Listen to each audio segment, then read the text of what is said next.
Good morning students and welcome to the Krida study point. और आज हम बात करेंगे अपनी वीडियो नंबर 3 जो कि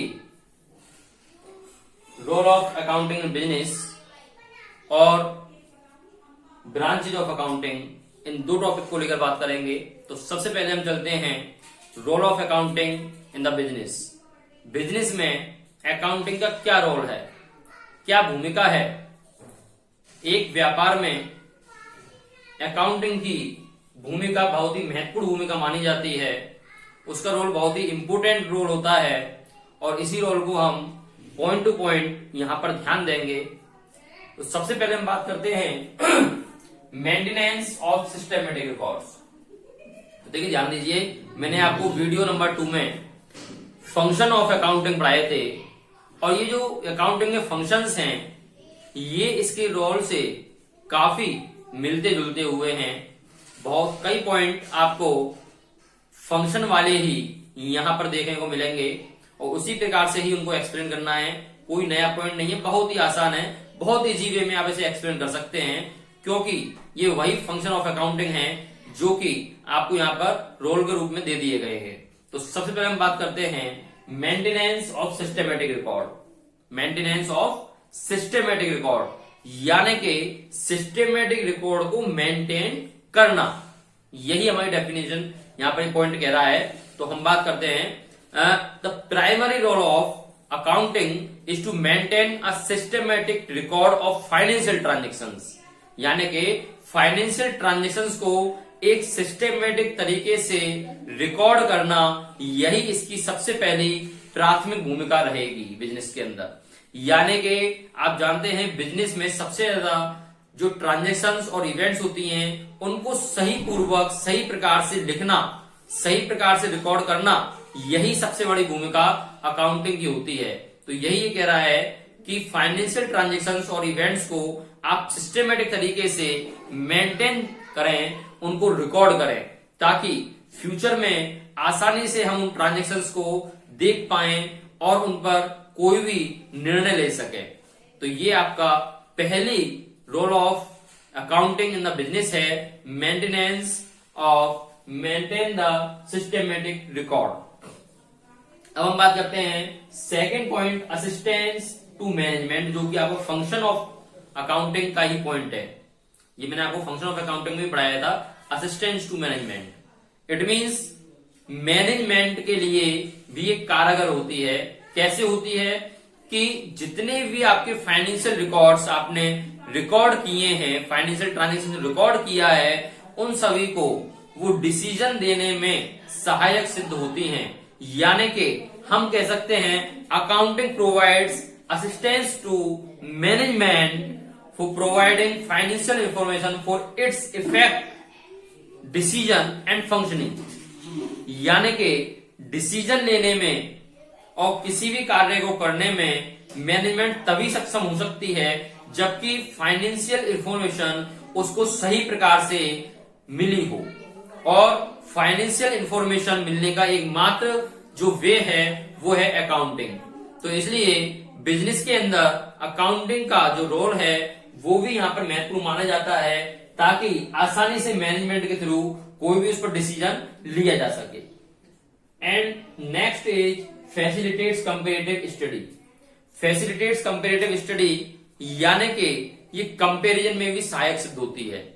अकाउंटिंग के द्वारा अगर आपने रिकॉर्ड रखा हुआ है तो वो रिकॉर्ड जाहिर सी बात है आपका ईयर टू ईयर का होगा, एवरी ईयर का होगा। तो हम इसके थ्रू एक कंपेयर भी कर सकते हैं कि लास्ट ईयर की हमारी अकाउंटिंग और करंट ईयर की हमारी अकाउंटिंग किस प्रकार से एक दूसरे से डिफरेंस है। ये भी हम यहां पर देख सकते हैं कि लास्ट ईयर की जो अकाउंटिंग है उसमें हमें किन चीजों से बेनिफिट हुआ था, हमारी कंपनी ग्रोथ में गई थी या लॉस में गई थी, आज की पोजीशन हमारी कंपनी की क्या है। तो यानी कि हम प्रीवियस ईयर को करंट ईयर से आसानी से कंपेयर करा सकते हैं। ये भी हमारी अकाउंटिंग का ही एक महत्वपूर्ण भूमिका है जो कि अकाउंटिंग के थ्रू ही सक्सेस हो सकती है, क्योंकि आपने अकाउंटिंग रिकॉर्ड एक मेंटेन रिकॉर्ड रखा हुआ है अकाउंटिंग के थ्रू और उसी रिकॉर्ड के आधार पर आप प्रीवियस ईयर को करंट ईयर से कंपेयर कराकर आसानी से पता लगा सकते हैं कि हमारी जो कमियां रही हैं वो पहले क्यों नहीं थी, किस कारण से रही थी, उसके द्वारा हमें किस किस परेशानी का सामना करना पड़ा था, जो कि आज करंट ईयर में उन परेशानी का सामना ना करना पड़े। जैसे आप जानते हैं कि जब स्टूडेंट एक प्रिपेयर करता है कि मुझे 90% लाने हैं और वो बाई चांस 90% नहीं ला पाता है, मान लीजिए उसके 80% या 70% ही रह जाते हैं, तो उसको फिर वो एनालाइज करता है उस पर कि यार मैंने इतनी मेहनत की थी, उसके बाद में 80 या 70% कैसे रह गए। तो वो कोशिश करता है कि नेक्स्ट जो एग्जाम होंगे उस एग्जाम में वो उस कमी को ढूंढ करके उसका समाप्त करेगा और उससे बेटर यहां पर परफॉर्मेंस देगा, ताकि वो फ्यूचर में जो कमियां उसकी रही हैं पास्ट में, उन कमियों को कंप्लीट करके फ्यूचर में वो उस अपने गोल को अचीव कर सके जिसके लिए वो चाहता था। तो वही चीज यहां पर है, यानी कि हम प्रीवियस ईयर की अकाउंटिंग से करंट ईयर की अकाउंटिंग को मैच करके जो भी हमारी कमियां रही हैं उनको पता लगा सकते हैं। तो ये भी हमारी अकाउंटिंग का मेन रोल माना जाता है। अब हम बात करते हैं एविडेंस इन कोर्ट। मैं आपको बता चुका हूं फंक्शन ऑफ अकाउंटिंग में evidence in court means court के अंदर ये साक्ष्य के रूप में कार्य करती है। यानी कि अगर अकाउंटिंग आपने की हुई है, पूरा रिकॉर्ड आपके पास एक सिस्टमेटिक तरीके में है, तो अगर कहीं भी कोई कमियां आपके बिजनेस के अंतर्गत होती हैं तो उन कमियों को ढूंढने में और उन कमियों पर कोई भी निर्णय लेने में आसानी से कोर्ट भी सक्षम हो जाती है और आपकी अकाउंटिंग के सभी रिकॉर्ड्स को वो एज ए एविडेंस एक्सेप्ट करती है। नेक्स्ट अदर्स, यानी कि इसके कुछ अदर्स रोल भी हैं, जिसमें पहला कह रहा है proper accounting records obviates the necessity to remember business transactions. यानी कि ये कह रहा है कि जितने भी हमारी बिजनेस ट्रांजैक्शंस आवश्यकता अनुसार होनी चाहिए उन सभी को ये यहां पर प्रॉपर रूप से रिकॉर्ड करता है, यानी कि रिकॉर्ड कर कर उस पर कोई भी आसानी से निर्णय लिया जा सके। एंड फैसिलिटेट्स राइजिंग लोन, और लोन को भी बढ़ावा देता है। जब हमारी अकाउंटिंग रिकॉर्ड्स अच्छे होंगे, मेंटेन होंगे, तो इस पर हमारे जो फाइनेंशियल इंस्टीट्यूशंस होंगे या जो हमारी बैंक्स होंगी वो आसानी से हमारी कंपनी की फाइनेंशियल पोजीशन को देखते हुए हमें लोन मैक्सिमम प्रोवाइड करा सकती है। इसलिए facilitates rising loan and facilitate settlement of tax liabilities. यानी कि आप बहुत अच्छी तरह जानते हैं, आपका बिजनेस है, आपकी फर्म है या ऑर्गेनाइजेशन है, तो आपको गवर्नमेंट को टैक्स तो देना ही होगा, लेकिन वो टैक्स किस आधार पर देना होगा वो आपकी क्या बोलेंगी, आपकी बुक्स ऑफ अकाउंट्स बोलेंगी कि आपकी कितनी ट्रांजैक्शंस हुई हैं, कितनी आपकी फाइनेंशियल ट्रांजैक्शंस उसके अंदर रिकॉर्ड हैं, उसके आधार पर कितना गवर्नमेंट आपसे लोन ले सकती है। तो वो इसी प्रकार की सभी टैक्स लायबिलिटीज जो होंगी उन सभी को सेटलमेंट में भी सहायक सिद्ध होती है हमारी अकाउंटिंग, एक्सेट्रा एक्सेट्रा, और भी इसमें रोल ऑफ अकाउंटिंग हो सकते हैं। तो इसके आधार पर आपको रोल ऑफ अकाउंटिंग समझ में आ गया होगा। तो ये थे role of accounting in the business में अकाउंटिंग का क्या महत्वपूर्ण योगदान रहता है। अब हम बात करते हैं नेक्स्ट पॉइंट, अपना अगला टॉपिक आता है branch of accounting. Branch of accounting देखिए मोस्ट इंपोर्टेंट टॉपिक है आपका ये, क्योंकि ब्रांच ऑफ अकाउंटिंग का मतलब है कि अकाउंटिंग की शाखाएं कितनी हैं, अकाउंटिंग की शाखाएं कितनी हैं। यहां पर आप कौन सी अकाउंटिंग पढ़ रहे हैं, तो देखिए हमारी अकाउंटिंग की जो शाखाएं हैं वो मेनली 3 टाइप्स होती हैं। नंबर 1 है financial accounting, second cost accounting and third is management accounting. तो सबसे पहले हम बात करते हैं फाइनेंशियल अकाउंटिंग की। आपको शुरू से ही मैं वीडियो के थ्रू बताता रहा हूं, फाइनेंशियल मीन्स वित्त से संबंधित, यानी धन से संबंधित, पैसों से संबंधित सभी क्रियाकलाप, ये हमारी फाइनेंशियल के अंतर्गत आती हैं। तो फाइनेंशियल अकाउंटिंग क्या होगी हमारी, देखते हैं। Financial accounting is that branch of accounting, financial accounting is that branch of accounting which records financial transactions and events, summarizes and interprets them before communicating the result to the users। यानी कि users को हम कोई भी result या information जब provide कराते हैं तो उससे पहले जितनी भी हमारी फाइनेंशियल ट्रांजेक्शन्स हैं उन सभी को रिकॉर्ड करना, उन सभी को समराइज करना, फिर उसको एनालाइज करना, यही कार्य हमारा फाइनेंशियल अकाउंटिंग के अंतर्गत सिखाया जाता है। यानी कि हम सीधी भाषा में कह सकते हैं कि फाइनेंशियल अकाउंटिंग वो अकाउंटिंग है जिसके थ्रू हम सभी वित्तीय लेखों को रिकॉर्ड करते हैं, उनको समराइज करते हैं, फिर उनको एनालाइज करते हैं और तत्पश्चात जो वास्तविक रिजल्ट निकल के आना चाहिए उसी रिजल्ट को, उसी डिसीजन को, उसी फाइनेंशियल इंफॉर्मेशन को तब हम अपने इंटरनल और एक्सटर्नल यूजर्स को प्रोवाइड कराते हैं। यही हमारे फाइनेंशियल अकाउंटिंग का मेन वर्क है।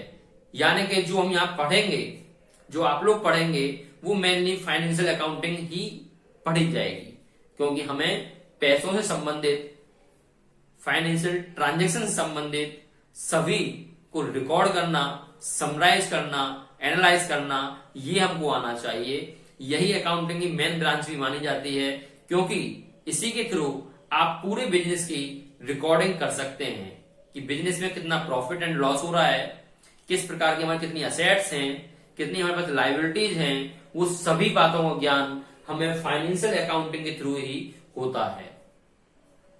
तो बात समझ में आई। फाइनेंशियल अकाउंटिंग एक तरह से हम कह सकते हैं इसको कि financial accounting is the most important part of accounting, most important part. यानी कि एक तरह से हम कह सकते हैं कि अगर अकाउंटिंग बॉडी है, अकाउंटिंग अगर शरीर है, तो फाइनेंशियल अकाउंटिंग उसकी आत्मा है। तो financial accounting most important part है अकाउंटिंग का, क्योंकि इसी के थ्रू हम पूरी बिजनेस की एक्टिविटीज को रिकॉर्ड कर सकते हैं और उसी पर हम डिसीजन ले सकते हैं कि बिजनेस के अंदर प्रॉफिट हो रहा है या लॉस हो रहा है। अब हम बात करते हैं कॉस्ट अकाउंटिंग की। कॉस्ट अकाउंटिंग के अंदर क्या पढ़ते हैं, क्या होती है कॉस्ट अकाउंटिंग? तो कॉस्ट आपने जनरल वर्ड में भी सुना होगा कॉस्ट। जैसे हम किसी दुकानदार पे जाते हैं तो पूछते भी हैं उससे कि भैया इस आइटम की कॉस्ट क्या है, इसकी कॉस्ट क्या है। तो कॉस्ट की बात करते हैं मीन्स लागत।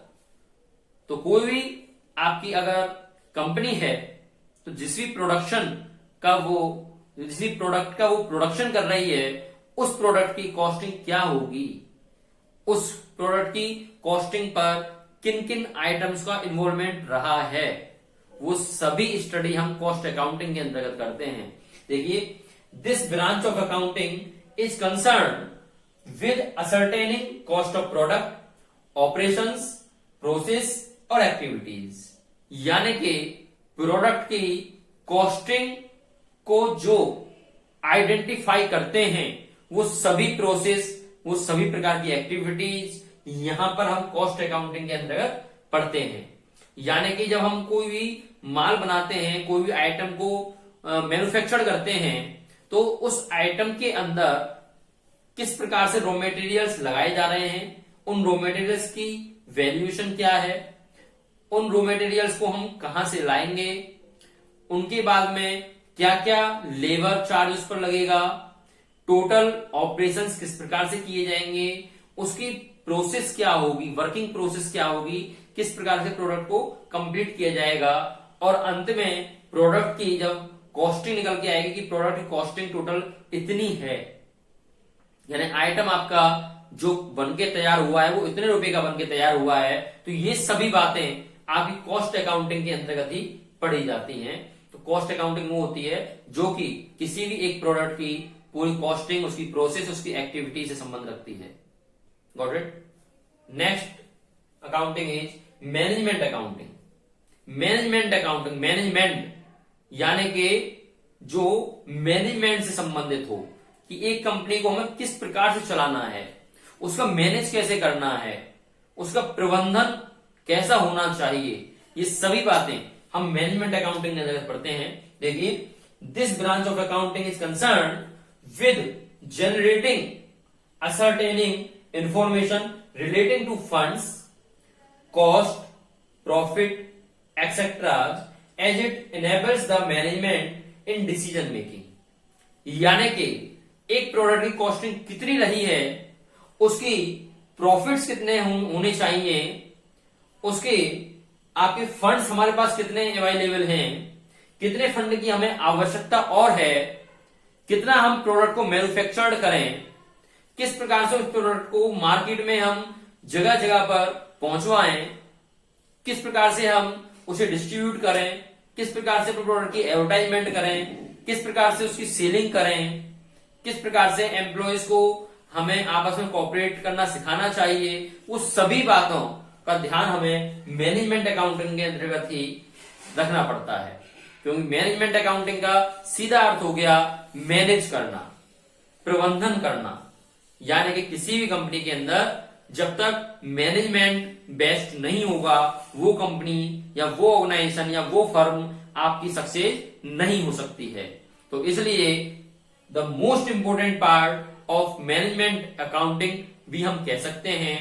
लेकिन मैनेजमेंट अकाउंटिंग भी कार्य तब करेगी जबकि उसके पास में फाइनेंशियल अकाउंटिंग बेस्ट होगी। क्योंकि मैनेजमेंट अकाउंटिंग अपना डिसीजन जो लेती है वो फाइनेंशियल अकाउंटिंग के बेस पर ही डिसीजन लेती है। तो इसलिए हम सबसे ज्यादा जो इंपोर्टेंस देंगे वो फाइनेंशियल अकाउंटिंग को देंगे, और आपकी जो बुक है वो भी फाइनेंशियल अकाउंटिंग को ही प्रेफर करती है, और आप जो पढ़ेंगे वो भी अधिकांशतः फाइनेंशियल अकाउंटिंग के पार्ट आपको पढ़ाए जाएंगे। तो इस पर विशेष ध्यान देना है। मेनली यहाँ पर समझाना यही था कि हमारे ब्रांचेज ऑफ अकाउंटिंग के अंतर्गत 3 ब्रांच होती हैं, financial accounting, cost accounting and management accounting. तो बात आपकी समझ में आ गई होगी, ये दोनों पॉइंट आप क्लियर हो गए होंगे। वीडियो देख करके आप इन दोनों पॉइंटों का, इन दोनों टॉपिक का अच्छे से रिवाइज करें। नेक्स्ट वीडियो में हम बात करेंगे अब बुक कीपिंग, अकाउंटिंग, अकाउंटेंसी, इनमें डिफरेंस क्या है। ओके, तो आपको वीडियो पसंद आई हो तो लाइक और सब्सक्राइब करना ना भूलें, जिससे मैं अगली वीडियो को और बेहतर बना सकूं। जितने लाइक्स और जितने सब्सक्राइब्स होंगे उससे मैं भी मोटिवेट होऊंगा, आपको भी अच्छा लगेगा, और अगली वीडियो बहुत ही जल्दी डालने का प्रयास करेंगे। Thank you.